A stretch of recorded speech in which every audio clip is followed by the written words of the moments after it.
Nah, PR-PR tersebut Sobat Era sekalian dalam bidang politik, ekonomi, sosial, budaya, hankam, dan hukum menunjukkan kita masih menjadi negara yang weak, negara yang lemah setelah 75 tahun merdeka. Pertanyaannya, salahnya di mana?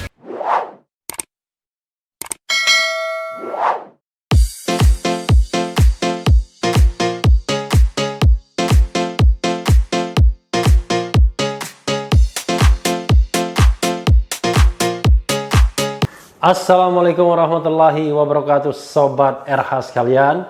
Jumpa lagi kita di channel yang keren ini, Keren Cadas. Hari ini ketika video ini tayang tanggal 17 Agustus 2020, 75 tahun sudah kita merdeka. Masih ingat nggak? Naskah proklamasi.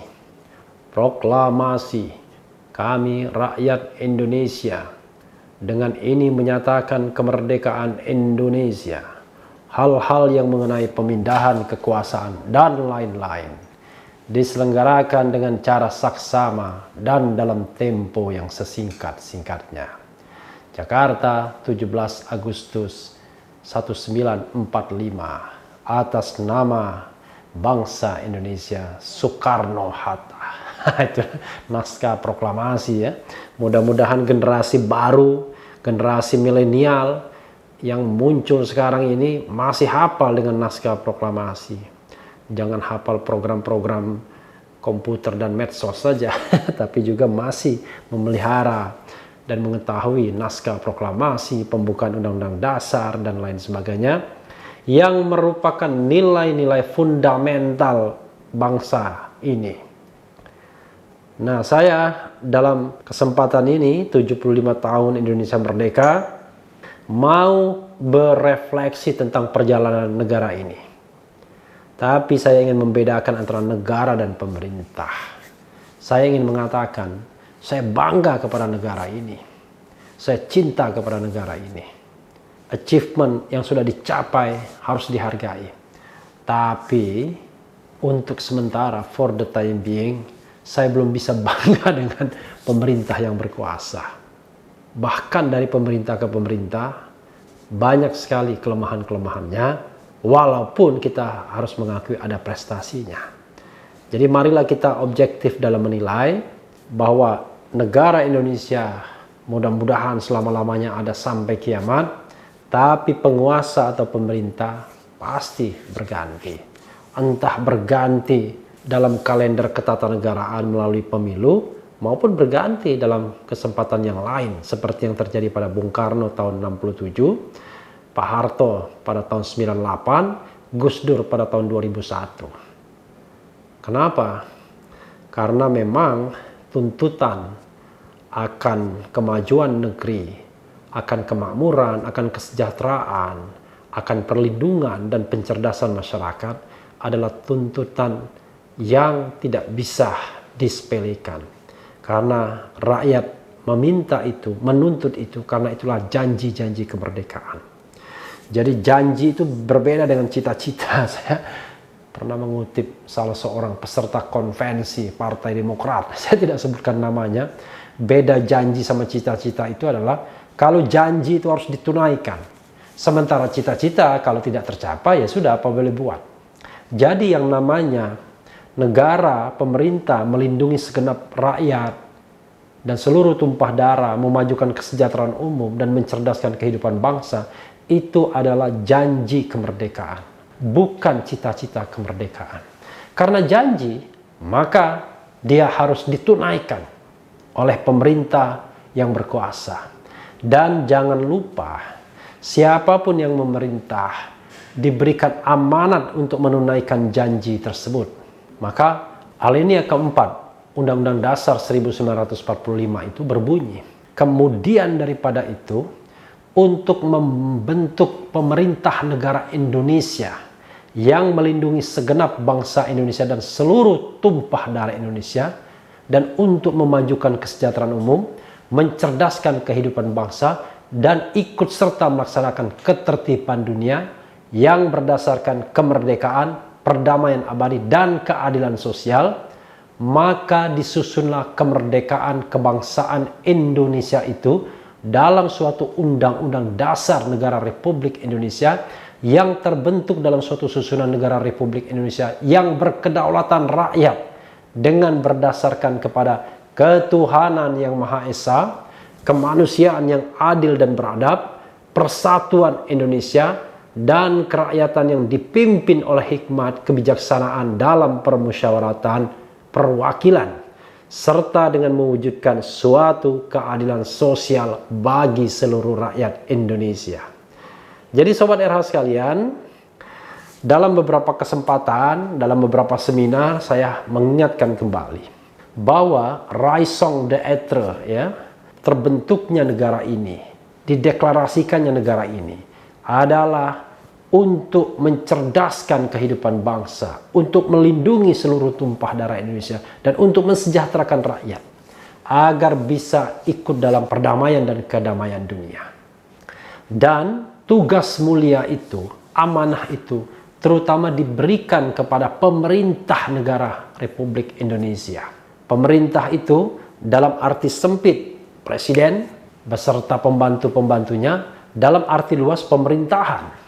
Jadi yang diadres itu siapa saja yang memerintah, baik itu di ranah eksekutif maupun di ranah legislatif, juga di ranah yudikatif dan lembaga-lembaga lainnya. Karena mereka lah sesungguhnya yang memerintah itu, baik di pusat maupun di daerah. Namun Sobat RH sekalian, karena negara kita menganut sistem pemerintahan presidensial, ya, bukan presidensial, tapi presidensil. Kadang-kadang bilang presidensial gitu ya, bukan presidensial ya. Maka tugas, amanah, tanggung jawab, dan janji kemerdekaan itu terutama dibebankan di pundak Presiden Republik Indonesia sebagai primus inter pares. Dan kita tahu bahwa berdasarkan pasal 4 konstitusi dikatakan bahwa pemerintah atau presiden itu memegang kekuasaan pemerintahan menurut Undang-Undang Dasar. Jadi, presiden adalah sebagai kepala negara, the head of state, ya, dan kepala pemerintahan, the head of government. Jadi, dia memegang dua kapasitas sekaligus karena kita sistem pemerintahan presidensial dan bentuk negara kita adalah republik. Di satu tangan.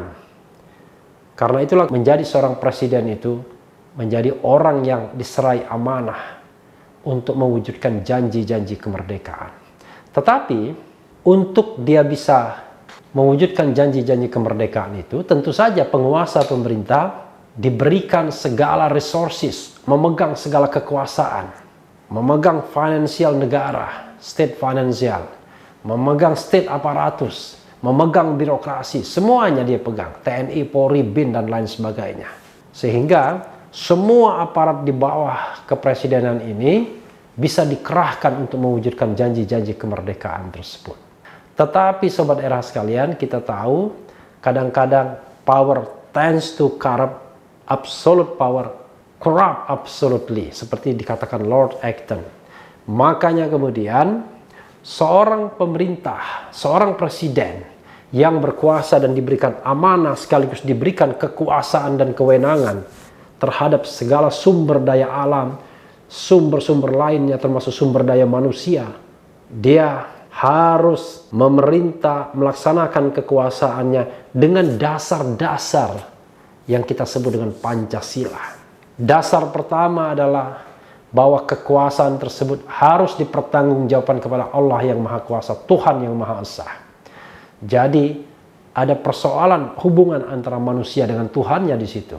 Dalam konsep agama Islam orang menyebutnya hablum minallah. Jadi tidak hanya dia memerintah untuk dipertanggungjawabkan kepada rakyat, kepada warga negara, tapi juga kepada Tuhan yang Maha Esa. Disitulah religiusitas, disitulah wujud dari statement bahwa kemerdekaan itu adalah berkat rahmat Allah Subhanahu wa Ta'ala yang didorong oleh keinginan luhur. Itu satu. Yang kedua, pemerintah melaksanakan kewenangannya, mewujudkan janji-janji kemerdekaannya dengan dasar kemanusiaan yang adil dan beradab. Jadi harus ada humanisme di situ. Jadi memerintah secara humanistik, harus adil dan harus civilized, beradab. Jadi tidak boleh sembarangan, tidak boleh ugal-ugalan, tidak boleh kriminal, harus adil. Dasar yang ketiga adalah pemerintah dalam berbagai kesempatan harus memelihara persatuan Indonesia. Kenapa begitu? Karena pemerintah adalah bapak, integrator. Pemerintah atau penguasa tidak boleh justru menjadi agen pemecah belah masyarakat. Pemerintah tidak boleh menjalankan politik belah bambu, menginjak satu kelompok dan kemudian mengangkat kelompok yang lainnya. Menyewa buzzer untuk menghantam orang yang mengkritik pemerintah atau mengontrol pemerintah. Karena komponen masyarakat memerlukan untuk mengontrol pemerintahan, karena jangan sampai pemerintah menyimpang atau menyeleweng. Karena tadi bahwa kekuasaan itu cenderung korup dan kekuasaan yang absolut, maka korupnya nggak ketulungan. Jadi masyarakat membutuhkan itu, membutuhkan kekuatan untuk mengontrol negara agar on the right track. Terhadap kritik atau kontrol dan the society dari warga negara, pemerintah tidak boleh baper, tidak boleh tiba-tiba dia menginjak satu kelompok lalu mengangkat kelompok lainnya. Tidak boleh. Pemerintah atau penguasa harus adil terhadap seluruh warga negara. Jadi kalau misalnya mengangkat orang dalam jabatan-jabatan tertentu didasarkan pada semata-mata preferensi yang satu mendukung pemerintah, yang satu enggak, namanya pemerintah yang tidak dewasa. Bukan kurang dewasa lagi. Pemerintah, penguasa harus mencari orang-orang yang terbaik untuk membantu dirinya dalam mewujudkan janji-janji kemerdekaan. Dan itu tidak enak bagi orang yang memegang amanah. Karena begitu amanah itu tidak dilaksanakan, maka dosa hukumnya. Yang keempat, pemerintah atau penguasa tersebut haruslah dia menjaga daulat rakyat. Karena dasarnya adalah kerakyatan yang dipimpin oleh hikmah kebijaksanaan dalam permusyawaratan perwakilan. Inilah adalah inti dari demokrasi Pancasila. Jadi kalau 2016 sampai sekarang kita masih dianggap negara separuh bebas, maka pemerintah gagal mewujudkan sila keempat Pancasila, yaitu kedaulatan rakyat. Kalau dalam hati saya sebagai rakyat Indonesia, sebagai warga negara, masih takut mengekspresikan sesuatu karena takut dipenjara, takut diproses, takut diadukan dan lain sebagainya, maka sesungguhnya kita belum merdeka. Belum ada demokrasi yang genuine, belum ada demokrasi yang partisipatif. Jadi pemerintah harus menciptakan sebuah hukum, sebuah institusi penegak hukum yang betul-betul paham mengenai arti dari kerakyatan yang dipimpin oleh hikmah kebijaksanaan dalam permusyawaratan perwakilan. Bung Karno bilang bahwa kemerdekaan itu adalah jembatan emas. Di seberang jembatan itulah kita bisa mencapai atau menggapai cita-cita kemerdekaan lainnya. Termasuk cita-cita bagaimana kita membebaskan hati rakyat Indonesia agar dia bisa bersuara. Kenapa? Bersuara untuk mengontrol pemerintahan, untuk mengkritik pemerintahan yang lalai. Menurut saya justru wajib hukumnya.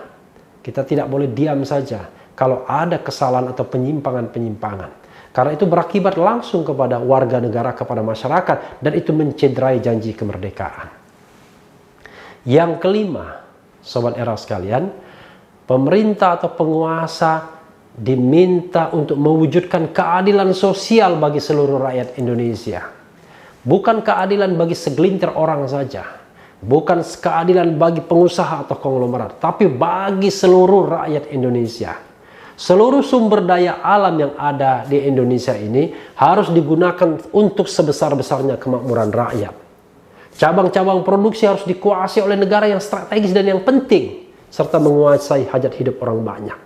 Jadi, sila kelima Pancasila itu terjawantahkan ke dalam pasal 33 Undang-Undang Dasar 1945 yang tidak diubah ketika ada gelombang reformasi konstitusi dari tahun 1999 sampai 2002. Nah, itulah sobat era sekalian. Jadi menjadi pemerintah itu bukan ongkang-ongkang kaki, bukan enak-enak saja. Bukan kemudian pemerintah yang mudah baperan, yang mudah marah, yang mudah menuduh kelompok masyarakat. Yang mudah mutung ketika dikritik. Jadi penguasa itu harus menjadi orang yang luar biasa. Orang yang besar hatinya, lapang jiwanya, lapang dadanya. Karena janji untuk mewujudkan cita-cita kemerdekaan itu adalah janji yang tidak mudah dilaksanakan. Harus ada kesungguhan di situ. Harus ada kekuatan untuk memegang amanah tersebut. Harus ingat bahwa ini dipertanggungjawabkan dunia akhirat. Tidak hanya pertanggungjawaban dunia saja. Jadi kalau ada seorang pemimpin yang kerjanya menyalah-nyalahkan rakyatnya, pemimpin tersebut bukanlah pemimpin yang sesungguhnya. Kalau ada pemimpin yang memelihara buzzer, yang memelihara kelompok masyarakat untuk menghantam kelompok masyarakat lainnya, dia bukanlah pemimpin. Pemimpin itu harus mengayomi semuanya. Dia harus menjadi bapak yang mengayomi kita semua. Sobat era sekalian, itu mengenai janji kemerdekaan yang harus dilaksanakan. Pertanyaannya adalah, sudahkah kita merealisasikan janji tersebut?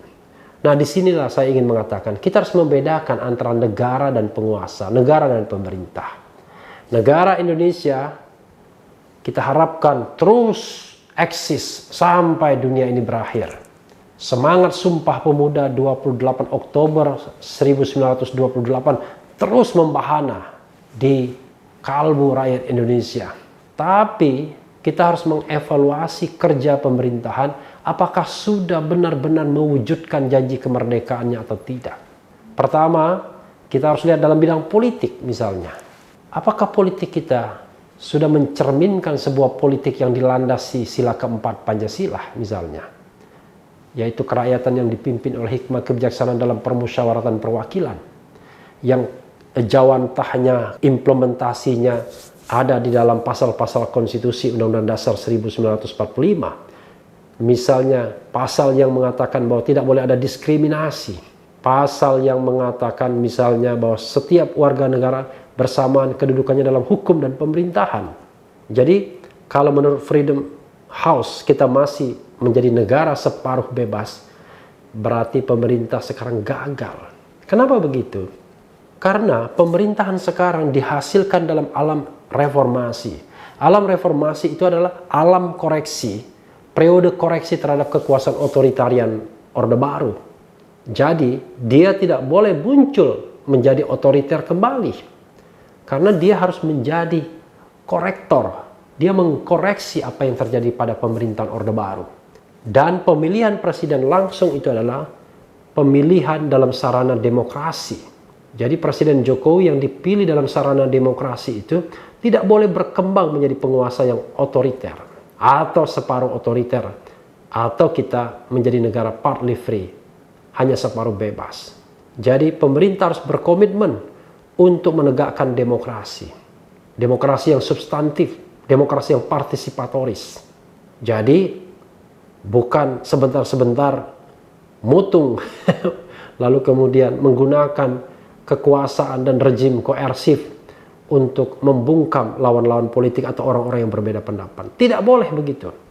Dalam bidang ekonomi, sekarang memang kita dirundung masalah yang luar biasa, COVID-19. Kita mengalami konstruksi ekonomi di kuartal sekarang ini minus 5%. Kondisi buruk. Pemerintah kemudian langsung memblame karena COVID-19. Padahal pengamat-pengamat ekonomi mengatakan sebelum COVID-19 pun sudah ada masalah dalam pengelolaan ekonomi. Nah, pemerintah harus bertanggung jawab dalam bidang ekonomi ini. Apakah pemerintah betul-betul pada direction yang benar dalam membangun perekonomian kita? Terutama kalau kita kaitkan dengan perekonomian Pancasila.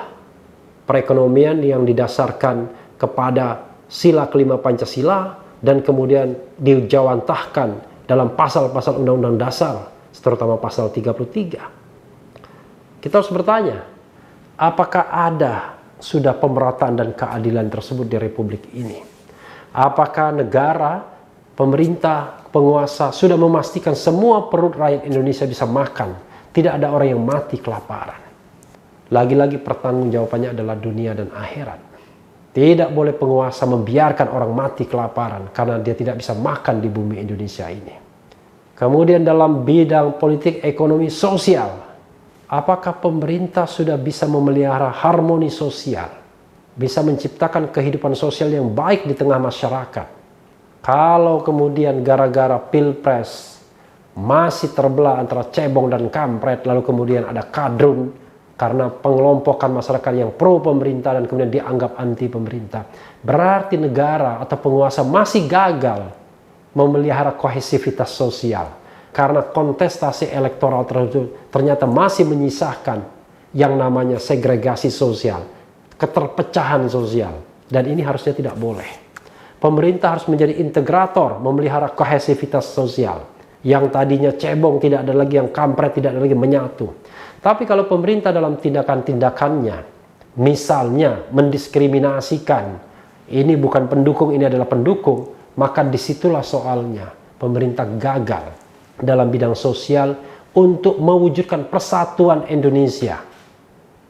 Sila ketiga Pancasila.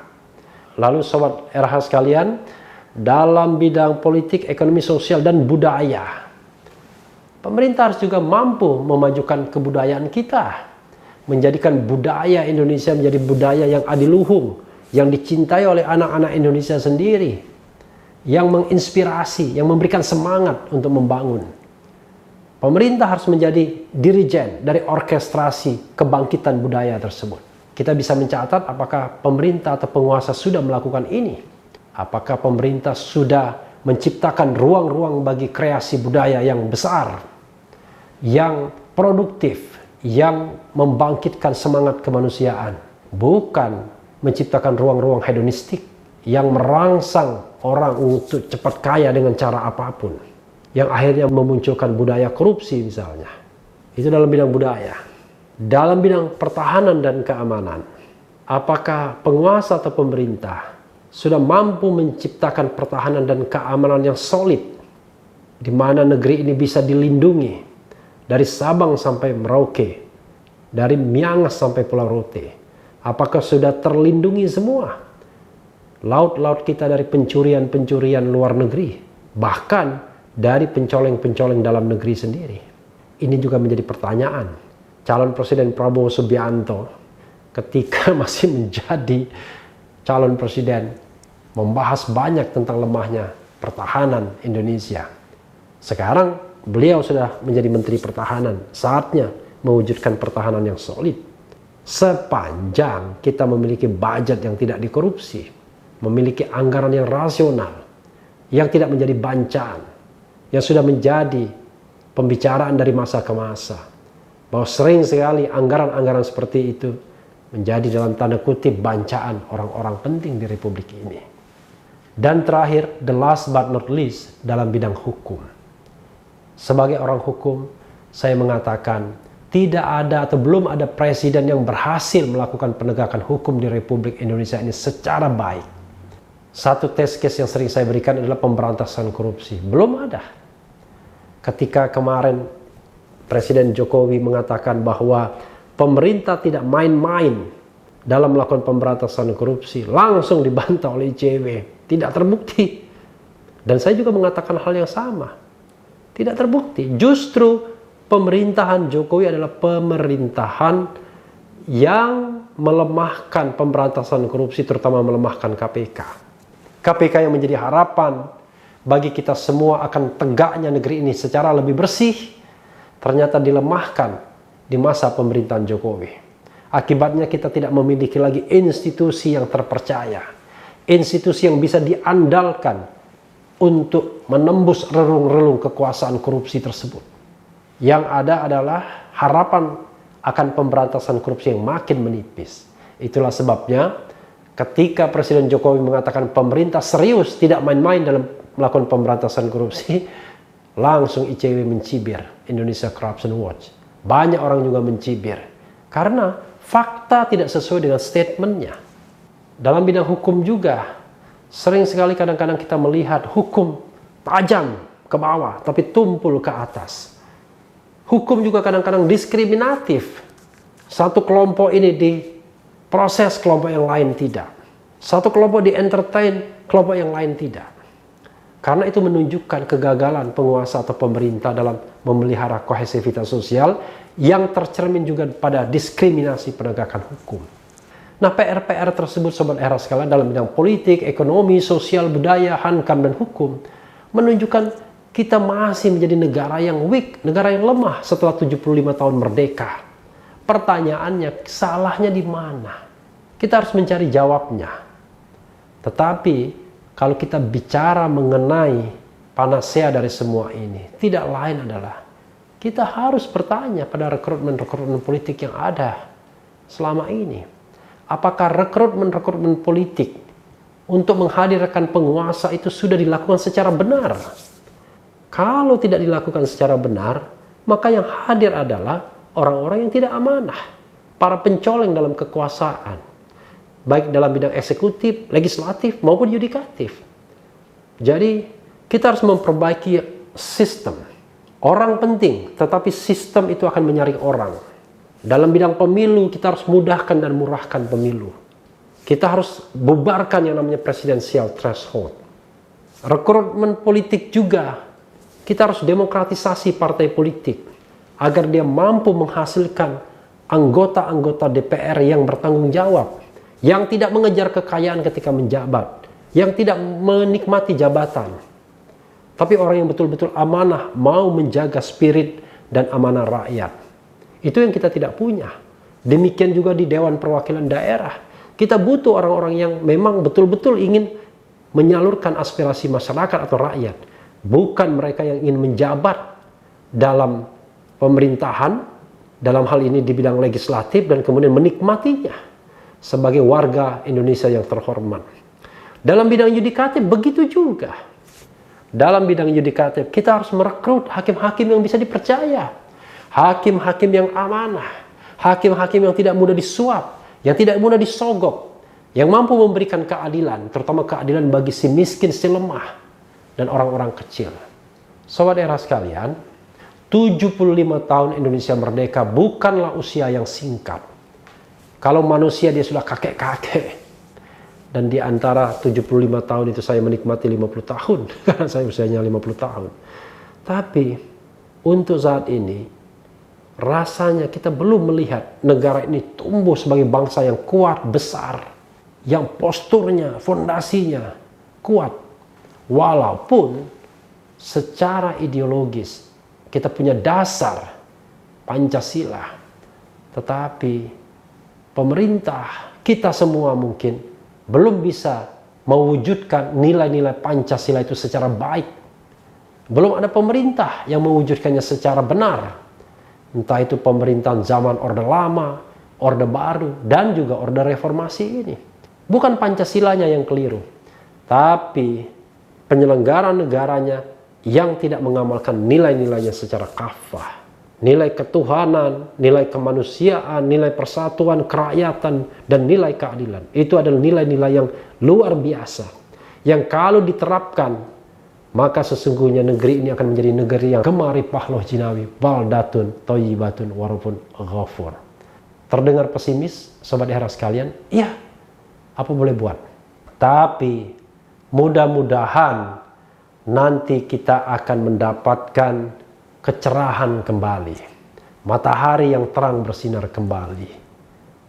Dan janji kemerdekaan itu bisa ditunaikan oleh siapa saja. Makanya saya mengatakan negara ini harus terus ada, terus hadir, tapi pemimpin siapa saja bisa berganti. Dan kita selalu rindu pemimpin yang betul-betul amanah dan mewujudkan janji-janji kemerdekaannya itu. Apakah kita dapatkan dari pemimpin yang sekarang?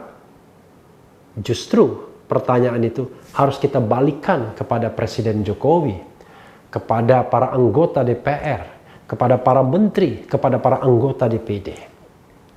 Kalau mereka merasa yakin bahwa mereka adalah pemegang amanah dan mampu mewujudkan janji kemerdekaan, maka mereka memiliki justifikasi untuk terus.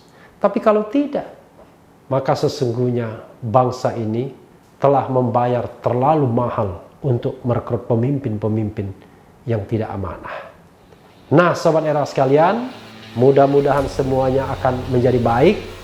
Yang penting tetap di channel ini, karena di channel ini Anda akan dirayu, ditipu, dibaperin, dicecar, diuber pula di jalur khusus.